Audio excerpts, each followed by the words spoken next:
All right, so today we're going to be talking about linear equations. And so I think the big thing is there are three main forms we're going to use. The first one is standard form. And so standard form is one that maybe you haven't seen that often because it's something that it's helpful for specific situations. But when you're in Algebra 1, they focus on slope-intercept and maybe point-slope. So standard form is really a nice form because it's the x term, then the y term equals the constant, the value of the constant, and A, B, and C are going to be not decimals and not fractions, okay? So A, B, and C, not decimals and not fractions. Okay, and the other thing is, just like you lead with a smile in a job interview, we want the A term to be positive, okay? And so it says an A, B, and C are integers, okay? And it doesn't, A is greater than 0, so A is positive. So they say that in algebraic words, but also if we would talk about it in English, that's kind of what we're talking about here. The next thing is the slope-intercept form. You've probably seen that one. Slope-intercept form is y equals mx plus b. And so where you can see the slope is m and b is the y-intercept. And then that last one is point slope. And point slope is really helpful because if you have a point on the line, okay, any of the points on the line, x1 and y1, and you can either find the slope or you know the slope. So remember the slope formula is, I can write this down too. M is equal to y2 minus y1 over x2 minus x1. So if you can find the slope, you can put it here. If they give you the slope, you put it there, and then you take any of the points on the line and plug them in for x1 and y1, and you can write the equation on the line. So be careful when they tell you, hey, to write the equation, put your final answer in the appropriate form. So let's do some examples. It says, okay, let's put this in standard form. Again, standard form is ax plus by equals c. And so if we're doing that, we're going to subtract the 3/4 x to get it to the other side. So you get negative 3/4 x, and then plus y is equal to -4. And again, the rule is, number one, no decimals, no fractions. A, B, and C have to be integers. And rule number 2 is the x term should be positive. So what should I multiply each of the terms by so that you have no fractions, no decimals? And so we're going to multiply through by -4. And so if you multiply through by -4 over 1, you get 12 over 4, which is 3x. And then when you multiply the next one, you get -4y equals positive 16. So the thing is, you can multiply through by 4, and that would help you do one thing to get all the decimals and fractions gone. But the second thing is the x term has to be positive. So on your homework, it's going to ask you, hey, what's A, B, and C? Well, A is 3, B is -4, and C is 16. The other thing that I didn't mention, and I think it's, it's not super important, but the thing is sometimes when you have A, B, and C, you'll notice, just like when you're reducing a ratio in geometry, if you can divide all three numbers by the same value, you should, okay, to reduce this, the equation to be in smallest form. So if you saw, oopsie, I should get a pen. If you saw 6x, minus 8y is equal to, say, 10, notice all three of those numbers are divisible by 2. So technically you should divide each one by 2, so you get 3x minus 4y equals 5. Now both are true. It's just to have it says with the greatest common factor of 1. Okay, that's what they're asking you to say. Hey, if you can divide all the terms by it to make it the most clean equation possible of this line, that would be standard form. So no decimals, no fractions, your leading term x, the x term should be positive. And then also, if all three terms are divisible by a number to make it more reduced, then go ahead and make it cuter. And so let's move this up here. The next, and in this problem number 1, you can't divide anything into all three terms. So therefore it would be done. Okay. So done, check, all set. The next one, this is in point slope. And so that's a valid form, but it says, hey, can you put it into standard form now? So we're going to distribute. We get -2x minus 8 is equal to y minus 4. Okay. We want to get x then y equals the number. So let's add 2x to both sides. And we're going to get 2x plus y And then we also are going to move the 4 to the other side. So let's add 4 to get it to the other side, equals -4. And it looks like we're done. We've got x and y equals a number, no decimals, no fractions, and nothing goes into all 3 terms. So A would be 2, B would be 1, and C would be -4. Okay, so that's kind of done.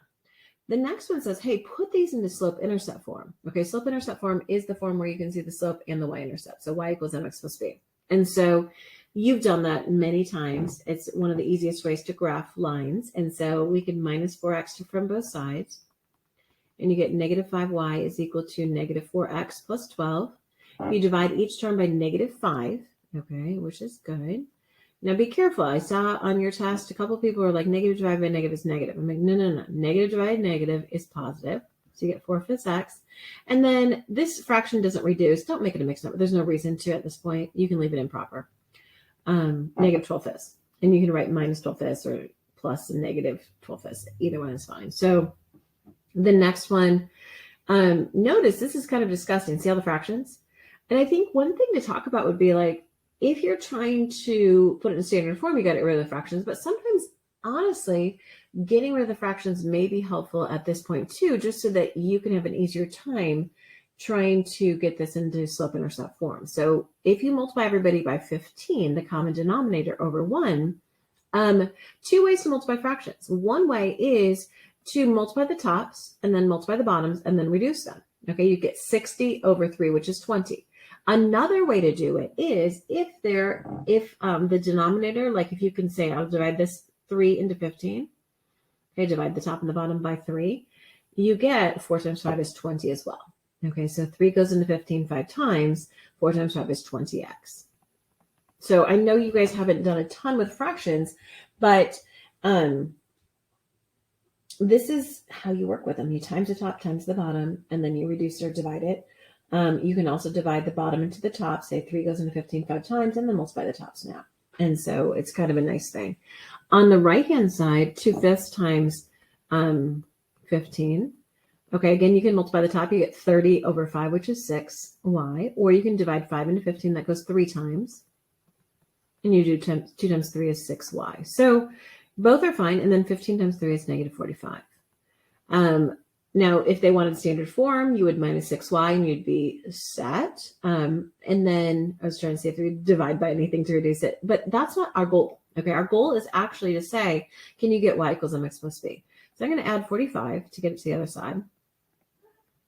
And then you're going to have 20x plus 45 equals 6y. I'm going to rewrite that the opposite way in a second. So divide everybody by 6. And you're going to get y is equal to, let's see, 20 divided by 6. It doesn't go in evenly, but it can be divided by 2. So it would be 10x over 3. And then plus divide that by 3 as well. You're going to get 15 over 2. Okay, fractions are fine. Okay, so y equals mx plus b.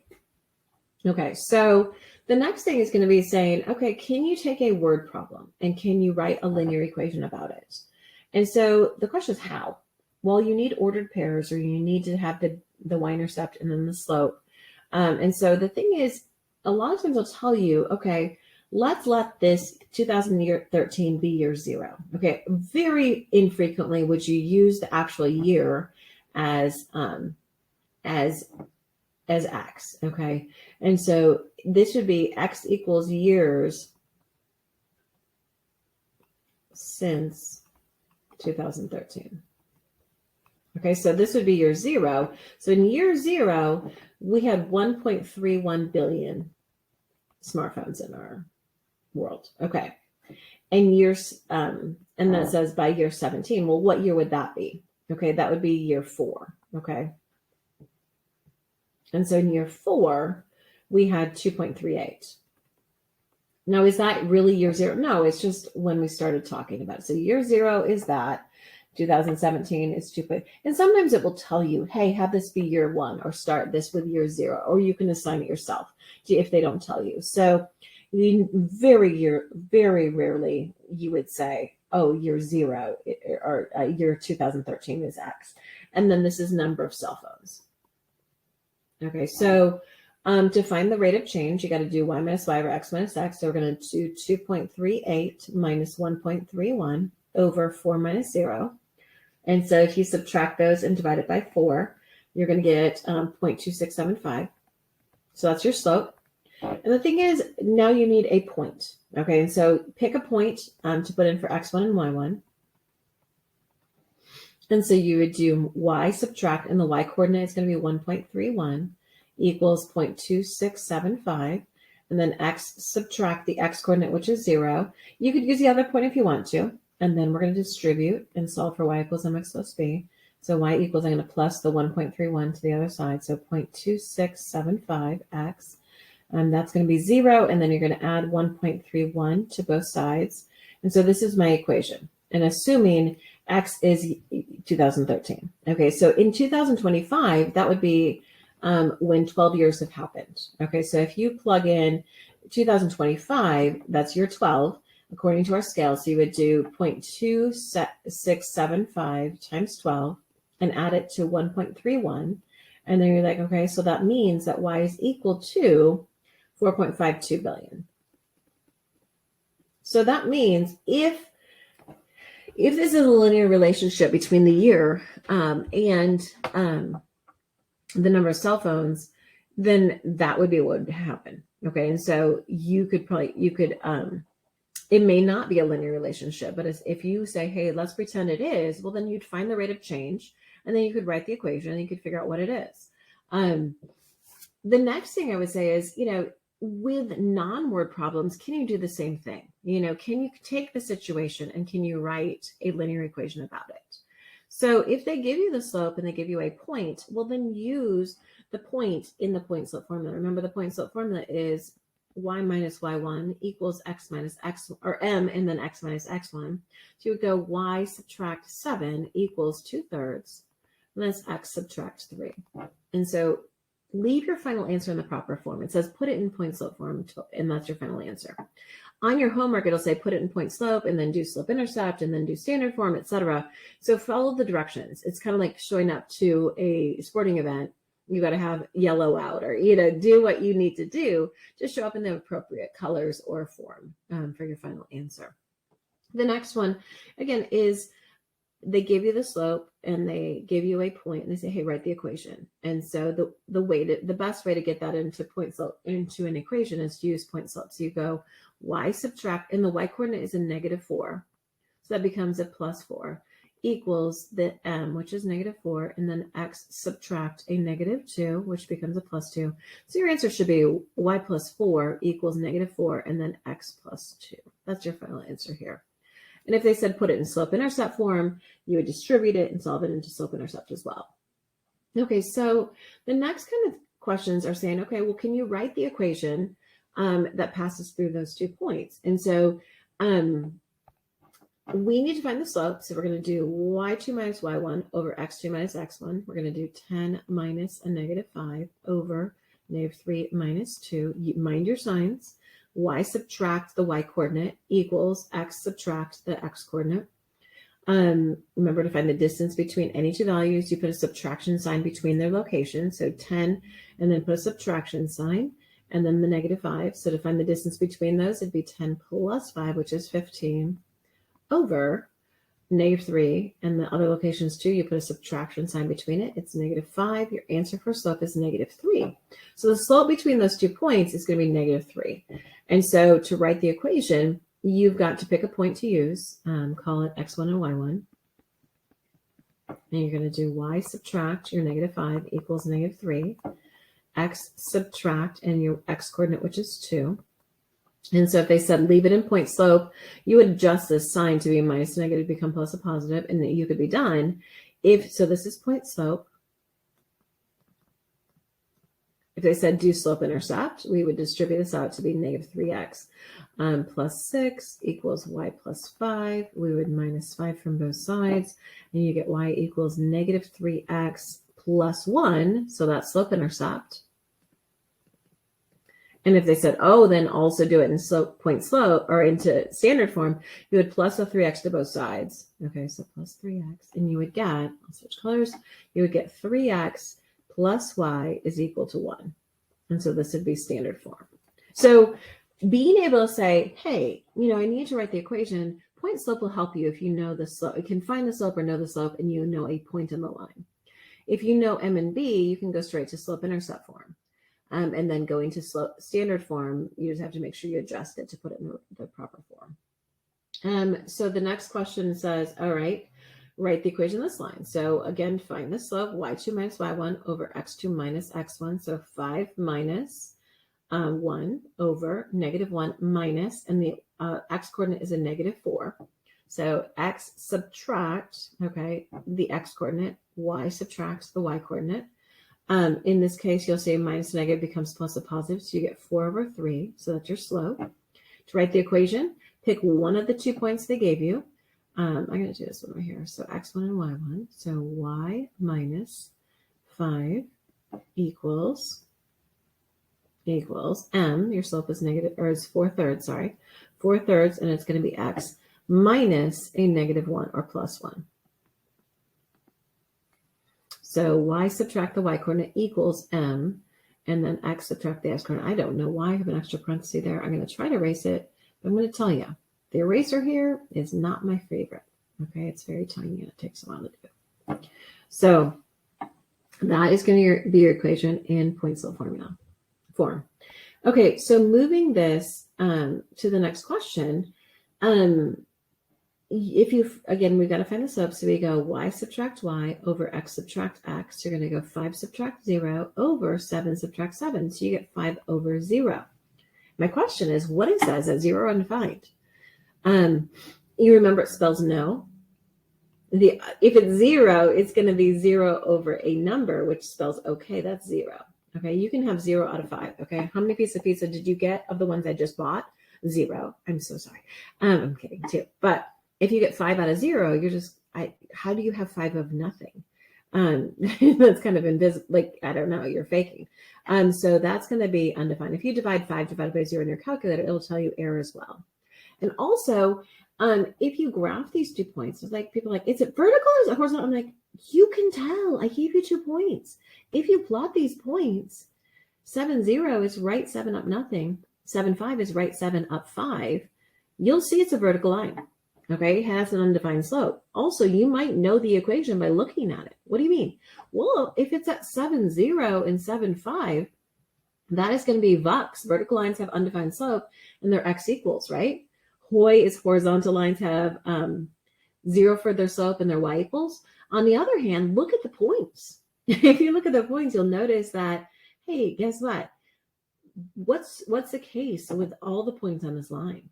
Okay, notice the 2 points I gave you are going to be 7, 0 and 7, 5. But if you wrote down some more points on this line, this point right here is going to be 7, 6. What's the theme song of every point on that line? Well, x is always 7.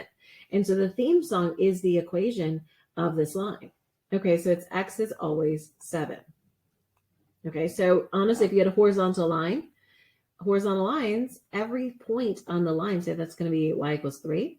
If you listed a bunch of points in this line, it's going to be 0, 3. It's going to be 1, 3, 5, 3. Y is always 3. That's their theme song. And so the equation is the thing that's always true about every point on the line, or the problem, or whatever you're doing. So it's the equation that talks about x and y's relationship, or x or y's true value. And so this is x is always 7. So there's a lot more and a lot of logic that goes on here. If you want to talk to me privately or publicly, I don't care, but we can talk about, like, wait, what did you say with that? I don't quite get it. But vertical lines are Vux. Vertical lines are x equals a certain value on every point of their of the line. And same with this. Horizontal lines are y equals, and every point on that line has the same y coordinate. And that's going to be the truth there. Okay, so let's look at the last word problem. Okay, so this is another one of those, and it's kind of a sketchy one. I'm not going to lie. It's like, okay, so this was written during COVID, but they were talking about, okay, on October 8, Johnson County had 100 new COVID cases per day. By November 18, there were 333. Use x equals 1 to represent October 1st. Okay, so October 1st is day 1. Okay, and this will make your numbers better. Okay, so that means on day 8, there were 100 cases. 100 new cases. Okay, so do you see that? If October 1st is X equals 1. So this is the day after October 1st. Okay, so X equals 1 is October 1st. So that's kind of what we can define to be. The second thing is, so what day would be November 18? Okay, so November 18, if you get out your calendar and you're like, okay, how many days are on October? There are 31 days in October. And then that means by November 18, that's 18 more days that happen. So that would be day 49. On day 49, there were 333 cases. Okay, so if this is a linear equation, okay, so that's what we're saying. Pretend it's a linear equation, okay? And so y minus y over x minus x, you go 333 minus 100 over 49 minus 8, and you're going to get 5.68. Okay, and so it's roughly, okay? And so we're saying if that's our rate of change, can you figure out an equation? So you could use the point cell formula. So y minus 100 is equal to, I'm going to use the first point, 5.68, and then x minus 8. If you distribute it out and you solve for y, you get y is equal to 5.68x, and then plus 54.56. And so that could be your equation, assuming X is October 1st. And they're like, okay, so by the end of the year, how many new cases would they have averaged? And so when would be October or December 31st? Well, there's 31 days in October. There are 30 days in November. And then in December, we're going to the 31st. So the total number of days that will have transpired would be 22. So the number of cases they would be talking about would be 5.68 times 92, and then plus 54.56. If you do the math of that, multiply and then add that, you're going to get 577.12 cases. Okay, so if you're talking about ordered pairs, if you can represent it in terms of X and Y, you can find a rate of change, you can plug it into point sub, and then you can evaluate it based on the scale that you've established. And I think the big thing is, can you read the question and follow along? All right, thank you. Have a good day.